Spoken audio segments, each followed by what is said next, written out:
بيكو من الشركات الكبيرة والمميزة اللي قدرت تثبت نفسها في السوق المصري والعالمي. والنهاردة هنعرف ليه العميل ممكن يختار تلاجة بيكو، وكمان هنعرف أشكال التلاجات، وهنعرف إيه أهم التكنولوجيا اللي شركة بيكو بتوفرها في التلاجات. السلام عليكم، مع حضرتك أحمد عريبي مندوب شركة بيكو.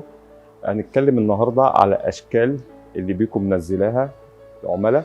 عندنا 3 أشكال من التلاجات. أول شكل بيبقى الشكل التقليدي، بيبقى الفريزر من فوق والكابينة من تحت، وفي شكل تاني ودي اللي تاني بيبقى الفريزر من تحت والكابينة فوق، بيبقى ديت اسمها الكومبي. حضراتكم ليه شركة بيكو وفرت الموديل بتاع الكومبي الفريزر من تحت؟ عشان يبقى سهل الاستخدام لست البيت. الكابينة ذات نفسها هي بتبقى استخدامها اكتر من الفريزر. الشكل الثاني بيبقى متوفر الاربعه باب.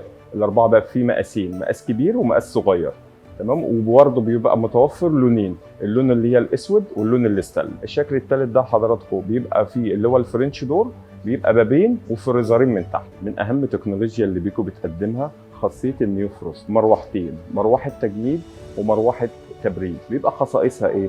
بيبقى نظام التبريد اعلى مرتين، نظام التجميد اعلى مرتين من النظام التقليدي. بيبقى بتمنع اختلاط الروايح ما بين الفريزر وما بين الكابينه، بتمنع تكون طبقات ثلج. التكنولوجيا الثانيه اللي بيكو بتقدمها لنا اللي هي الايرو فلو، هي بيبقى استبدال الفتحات التبريد المعتاده بفتحات رئيسيه بجانب خزانه الثلاجه، بتوزع هواء بشكل افضل لتوزيع درجه البروده واحده في كل الرفوف. نيجي للتكنولوجيا اللي بعديها، خاصيه الهارفست فريش، بتبقى موجوده في درج الخضار والفاكهه، تحافظ على القيمه الغذائيه للخضار والفاكهه، وبتعمل عمليه البناء الضوئي عن طريق كشافات.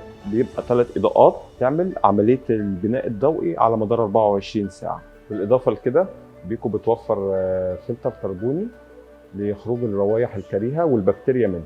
بالاضافه كمان اللي بيبقى فيه ارفف بتبقى مقاومه للكسر، بتشيل لحد 30 كيلو. وكمان بيكو موفره تانك مصمم بشكل ذكي متوصل بالديسبنسر، مش واخد مكان ولا حيز، فنستغل الارفف بتاعتها.